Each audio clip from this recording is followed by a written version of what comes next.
Hi, Hi. what would you like to talk about today? Um, well, I haven't planned what I'm going to say, but I've thought of a topic that's been on my mind, sort of thing.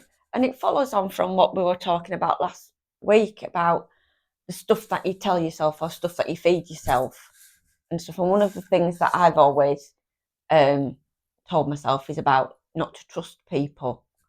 And I see that written often a lot in stuff that I've read about the impact of child sexual abuse, or in trauma informed pieces of things that I've read, and it says like may have issues with Sorry, trust. are you using that word then, child sexual abuse, or you remember before we used child rape? Yeah, Which one do you want to use? Because you've been abused and raped. yeah, Which one are you referring to? All of the above, or all of it. okay? And and one thing that I've started doing is, again, completely off a different tangent now. When I write things or if I say them both.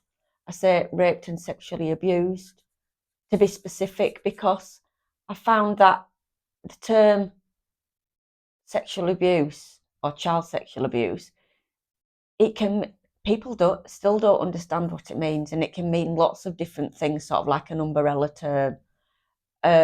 I guess as well when you're saying child sexual abuse, it's like I don't really hear people saying adult sexual abuse. No, They'll call, say, for an adult, it's rape. yeah, But for a child, it's sexual abuse. It's like, no, you're attacking and raping a mm, child, which is worse. yeah, So, the word abuse gets used a lot, so we wear it out as it doesn't have, mm, I guess, the compassion towards the child as much as mm, saying a rape. mm. So, Yeah, because in adult regarding adulthood, we'll use terms like sexual assault or sexual violence, or but in with regarding a child, it's child just child abuse, isn't it? It could yeah, mean lots of different things, and it sort of dumbs it that's down a little bit. yeah, because then you say which one is it? Is it Mm, sexual? Is it this? Is it whatever? Instead of just, well, it's a grown person that's attacking and abusing a child. And the attack is the, you know imagine if you stab somebody with a knife and injured them. Would you call that? I've just abused that person with a knife. no, You'd it'd be say you'd specific, stabbed wouldn't you? yeah, you'd have Yeah. stabbed that person, and I've injured their insides. That's what you're doing to a child, Mm, to their insides, emotional, mm, mental, physical. mm. So, but so from that anyway, Thinking about, I've seen phrases like may have issues with trust. Um, you may, yes, okay, and I think again, I think that I can see a lot of dumbing down on the impact of that being raped and abused as a child can have on you, trying to make it seem a little bit not as bad as it is, or the choice of words that's used. But I see a lot of may have issues with trust, difficulty forming safe relationships, or those kind of things. But it doesn't go into what that actually looks and feels like for that child, or when that child grows into adulthood, does it still affect them? And I just thought it might be an interesting idea just to explore that. Um, Look at my experience of how being able to trust or not trust looks like for me or has been. I guess when you, as a societal thing, so we'll pin it down to you, but as a societal thing about may have issues with trust. As a society, we have issues with trust anyway. That's what I Mm, see. I'm not speaking for everyone, but as we often speak about, you often speak about your experiences in the healthcare. You have an issue with trust. mm, You have an issue with trust because the very people that you go and see are the very people often that harms you. So you have an issue. You might trust people, but it doesn't mean they can be trusted. mm, So there's a difference that if somebody has an issue with trust, that's been abused, they often trust the wrong people. Do you see what I mean? Mm. And so, but that's what we do anyway as a society. Say, for instance, the things that we're taught that a form of self-harm is good. So I was taught a form of self-harm is good as a society. We're taught that if somebody wants something from another country, we're told this lie and we'll go fight for them. It's like somebody knocking at your door, you know, that guy, well, he's got a really nice car and I want it. But I want you to go and fight because that's what you should do. Mm. You know, so go kick his head in and take the car off him. Do you see what I mean? And yet we constantly trust these stories that we're told that I want you to go and do that to somebody else. In fact, I want you to go and kill people, men, women, and children for me so I can have what I want. Because that's what it boils down to. But ultimately, we're told these lies about the reasons why, so we do it. Mm. We do many things that we're told under the guise of a trusted place that says be against them and be against them and be against them and also be against yourself. We're taught that all the time in society. And you don't, we ask this, you know, when you ask the question, you go to the supermarket and trust the people that are putting the food on the shelves. And the people on the shelves trust the people who brought the food. Do you see what I mean? And we trust in all these people. And yet the chemicals in the food, who puts chemicals in food? Who does that? That loves a human being? Who would do that to another human being? And yet we're still eating it because we're trusting. They haven't put enough in to just kill me right now. And then our children then trust us to feed them the food. So when you speak about trust, are we not putting our trust in a place where it shouldn't be put? Are we not doing that? Because if I eat poison, I'm going to hand that to you as well. So we trust all these things. We trust that, you know, you can only get protein from meat. Well, protein is an amino acid. And there are many amino acids in vegetables. Look at the size of an elephant. Look at the size of the elephant. The elephant's muscle. Doesn't eat meat. So it knows where to get protein from. But we trust the people before us that have told us these things. Or what you're doing is like, then if you say to somebody, you're eating a dead, mutated body, don't put me off. You could say that to a tiger or a lion, it wouldn't be put off. Because that's where it's supposed to be eaten. So nature does what it's supposed to do, but we don't. So you can use that, you know, in that learning to trust yourself. How can you learn to trust yourself when you've been told to trust people that are untrustworthy? Not on purpose. Because you trusted your parents, didn't you, when you grew up? Who sent you to a place that said you have to be there, that you hated being there. But you still have to trust them to keep you safe and want the best for you. It's because this will be good for you. It wasn't. It harmed you. So when you went to school, you know, you learned to must, should, have to, got to, and fear. And yet you still have to go there to trust. And then you left school. When people leave school, they're glad to leave. You know, not all people, but majority of people. What did you learn? People say, I learned more after school than I learned in there. How do you know the books are right that they showed you? How do you know your history is correct? If you look at history and then they change the books, how do you know? Why were books banned? Why is there certain books that you can't? Why is there a book, even the dictionary, the real dictionary was changed in 1937? So you can use that as a scope for many things in trust, but then you're saying, how can I trust you? You know, bring it down to a context of a personal level. Okay? Yeah. So then the question is for you, how did you learn to trust in therapy?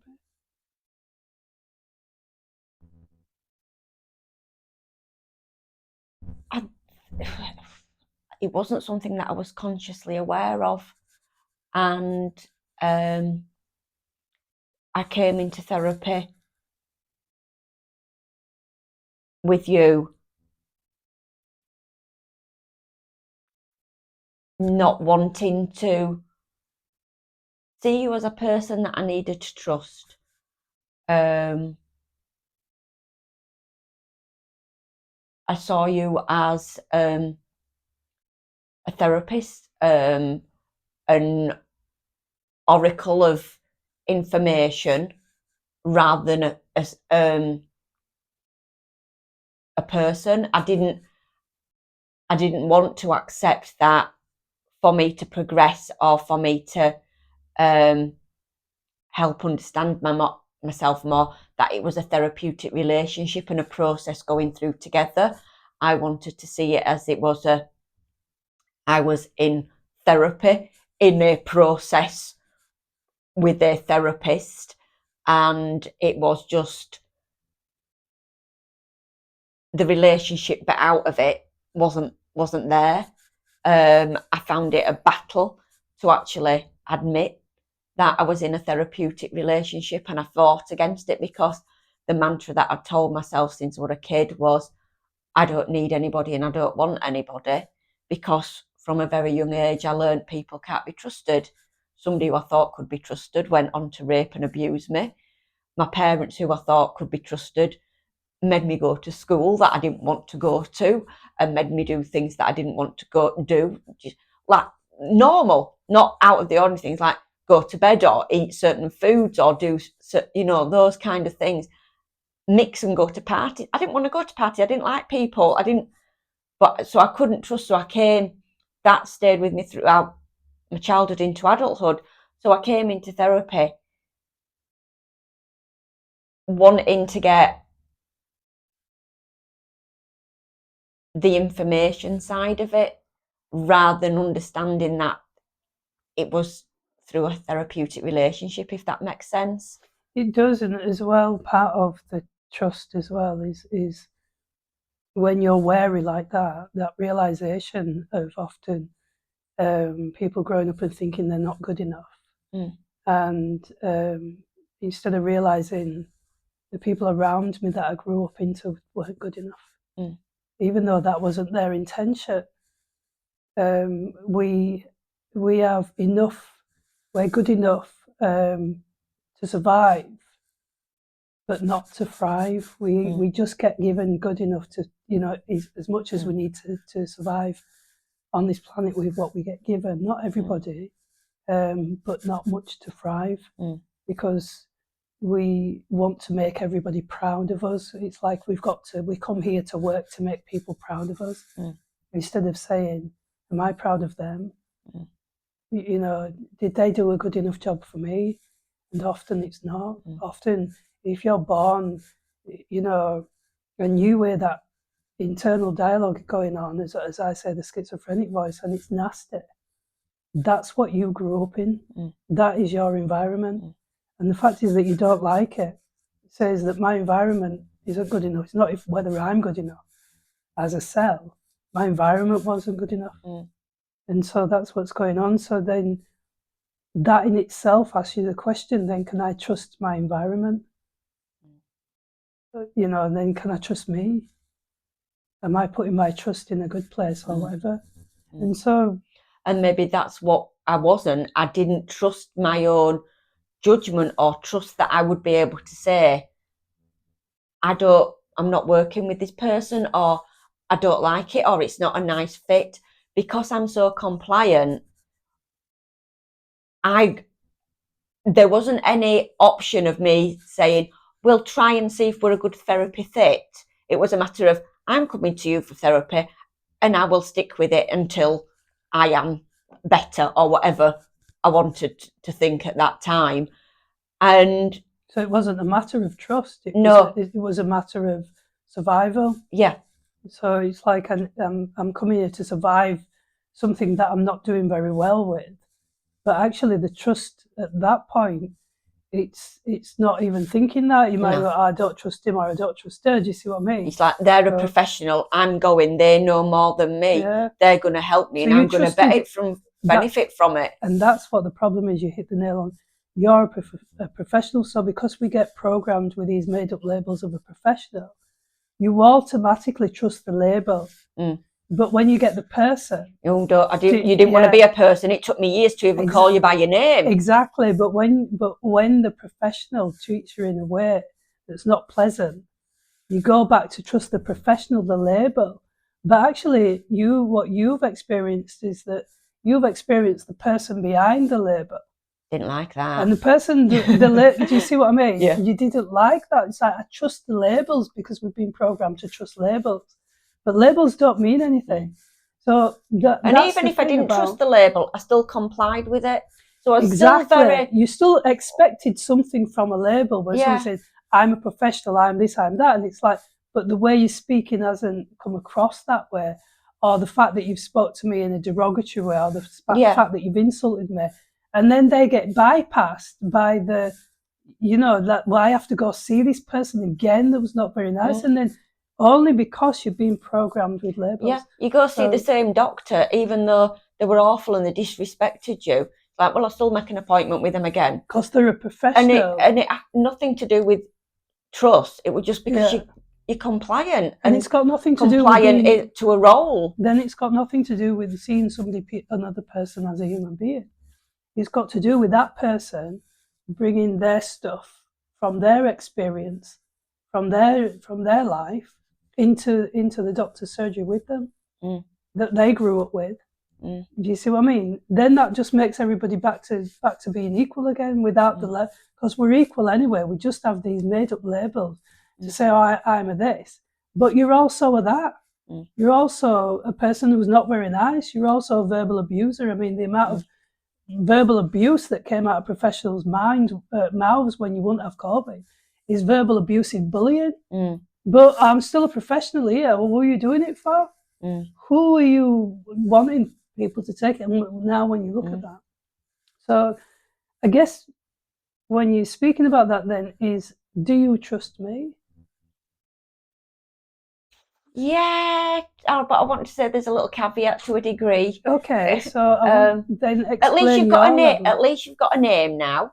I do use your name, and whereas before, well, I'm going to therapy, or in therapy, you're not a thing. You're a person, which again I found difficult with thinking about. Was it difficult for you to trust people as a person?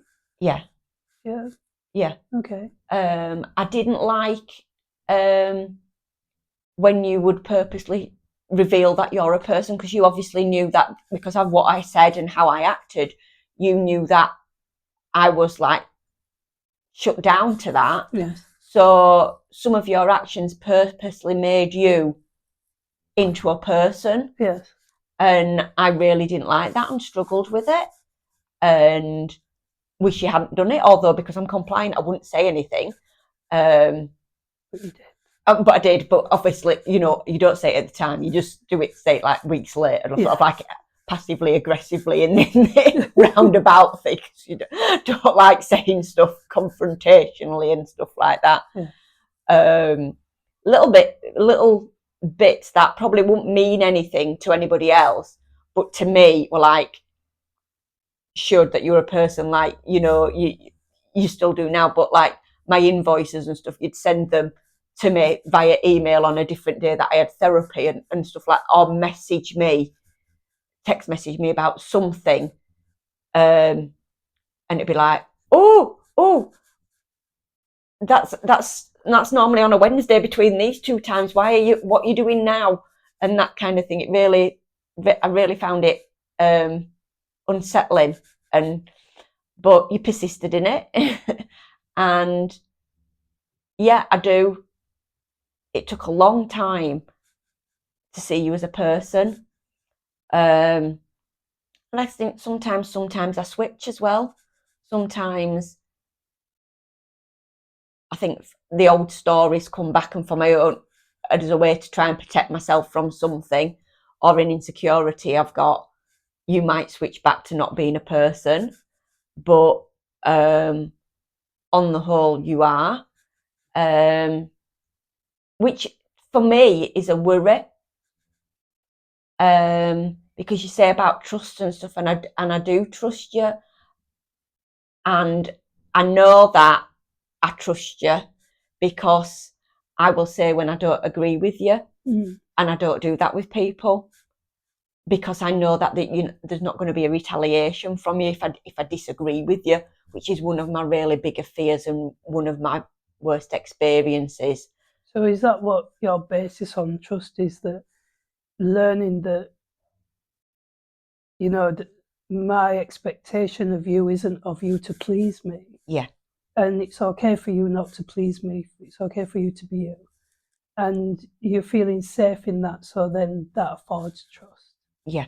Okay. It's okay for me to disagree with you, or for me to, or even for me, not even just disagree, but even for me to ask questions or ask you to explain something or see it a different way. Because normally, how I deal with people say something, I do it. People say something, I just follow it whether I want to or not. But allow, because you're a person, and I know that, and I trust that you're not going to hurt me for having a difference of opinion, or for not understanding something, or for seeing something differently. I feel more relaxed and okay with being with you, if that It does. That's makes what sense. a therapeutic relationship is. It's a relationship that you have with somebody, to say that, we're exploring something together. I'm not above you. No one is above anybody else. So, like if so, it doesn't hurt that bad. It's like, how do you know? They're your feelings. So it's being interested in that other person to say, what is that like for you? Instead of being told what it's like for you. Instead of being told it's not that bad. Instead of being told it's this, instead of being told it's that. Because that's not seeing another human being as a human being. That's just seeing your own ego of, I'm superior to you, so I'm going to shut you down. Doesn't make it true when you shut somebody down. It just makes that person feel uncomfortable. It just makes that person not want to trust you from what you're saying, because they start questioning themselves. And because I think it's something that for me, has taken a lot of time. It's been because my experiences have always been different, and I needed that time and that opportunity to learn that you weren't like the other experiences that I've had, that you weren't like you'll say everything, oh, you're not better now, or you're still thinking this way, I've had enough of you now, you've had enough time, or you should be better by now, or you should be thinking differently by now, and I said this 3 times, why do you need me to say it again? Because I didn't get that over time. You weren't like, it was more evidence that you weren't going to be like how I've been treated in the past. So it wasn't a new experience. And that and I was able to see that what you said you followed through on, where other people have said, oh, this is going to happen, or we're going to do this, or we're going to do that, and then they change their mind.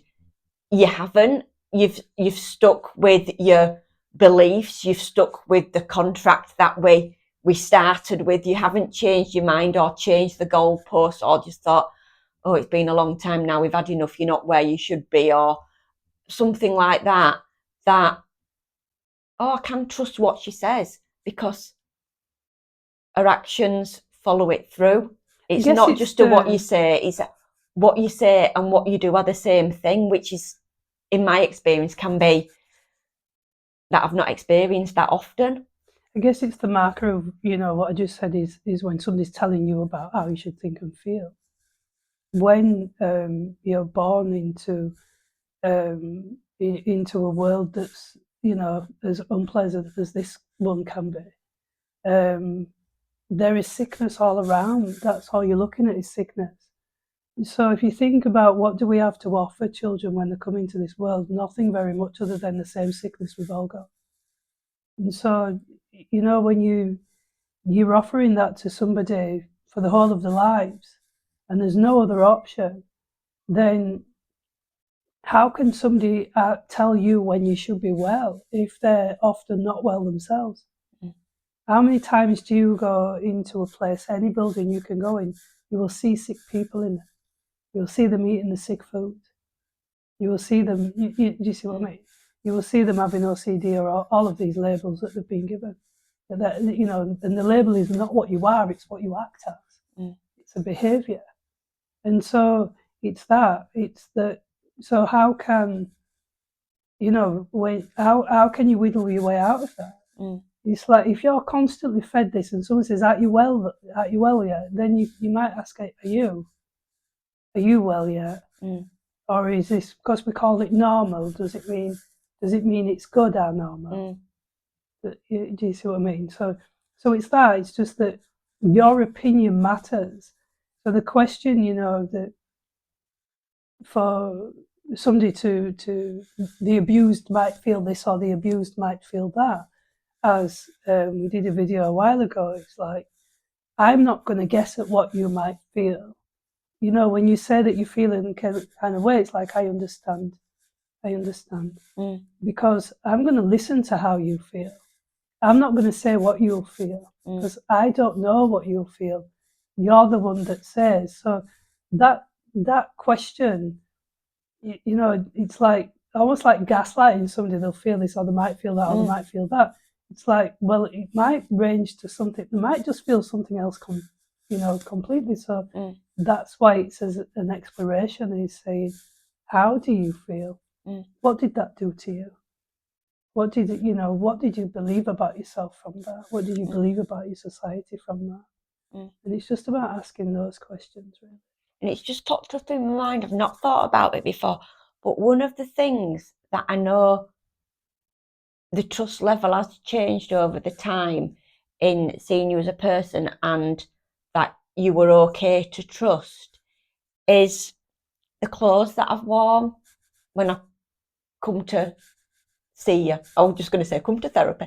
No, when I've come to see you, because for a long time I had to come in loads of layers, and I never even took my coat off, and I sat with my bag, if I remember correctly, on my knee.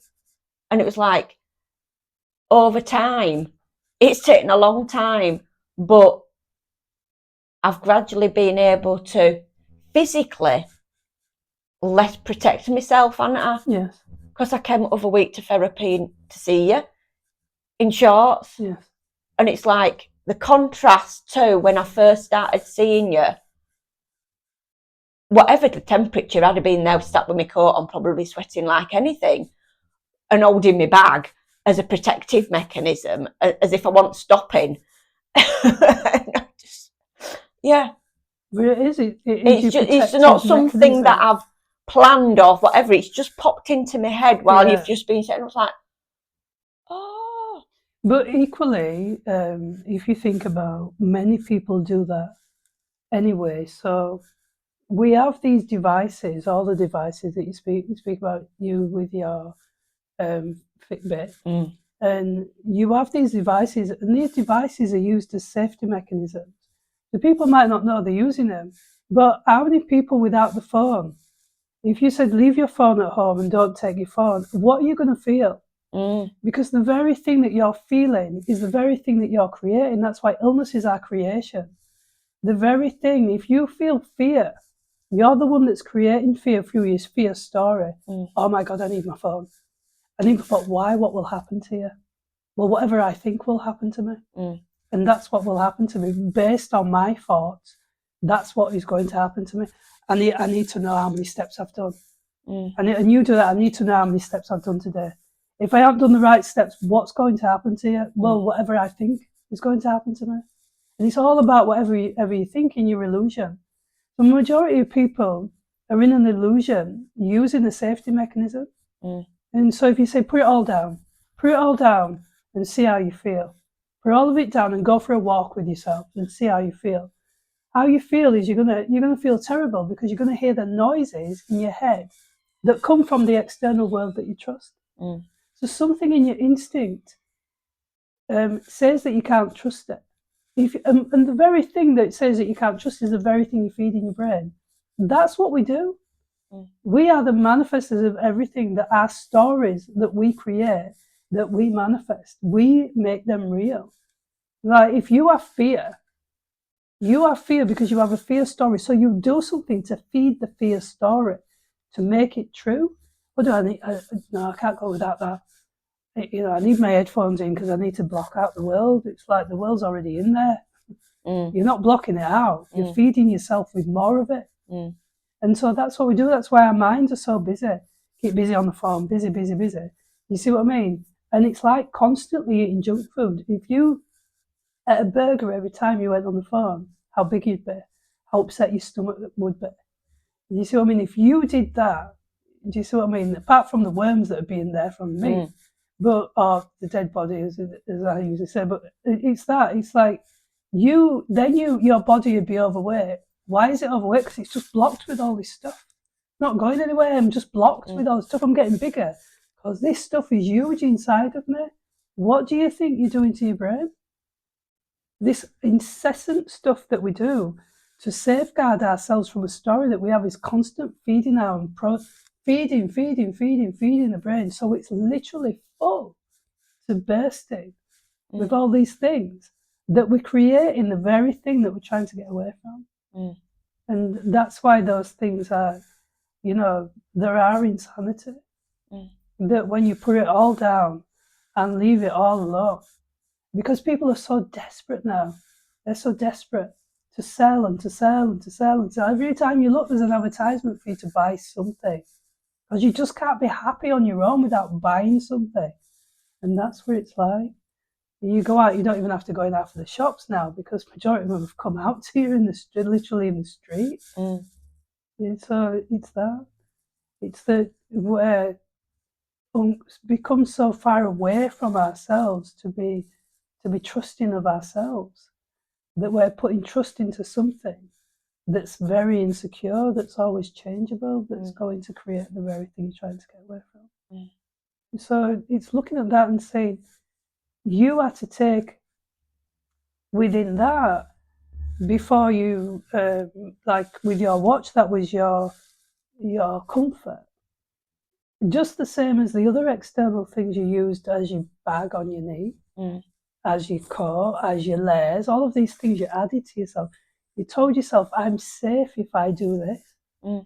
But also in my safety, I block the world out. Yeah. And that's what these devices are. They're putting the world in, not particularly one that you want, the fake world in your mind, by blocking nature out, blocking all the safety and kindness and trusting, because like nature, it always does the same thing. And the thing, I'm just thinking, does it come in parallel? Because while I've learned and experienced building trust with you as a person, the trust that I've built in myself has also increased. That trust that I'm not that small child now who can't defend herself, who has to do what the adults say or please the adults or whatever. That I'm the adult, I can defend myself and look after myself and protect myself. Has them both gone in hand, both need to happen for trust to build. It's not a one-way thing, is it? No, you're not actually really trusting me because the world's inside of you. You're trusting yourself that I'm a safe person. And if you're not, that I can deal with it. Exactly. So that the trust is actually everything that we give to another. The world's the mirror to who we are. So there's something inside of you that trusts you to say, I'm making a right decision with that person, because that person has shown me that they are consistent. And if they don't show me that they are consistent, therefore I don't trust them. So all the choice is yours. It all happens inside of us. Nothing happens external to us. It's all of our manifestation that goes on inside of us. You know the people that don't trust you because you see the evidence. I don't trust that person because of this, and I trust that person because of that.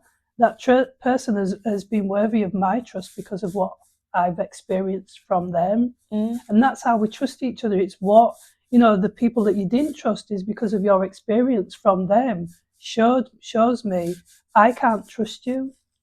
And so therefore you couldn't trust yourself, because you learned then that you're more likely when you're with people you don't trust to fall for people you don't trust again, because you learn, that you could be manipulated and you could be compliant.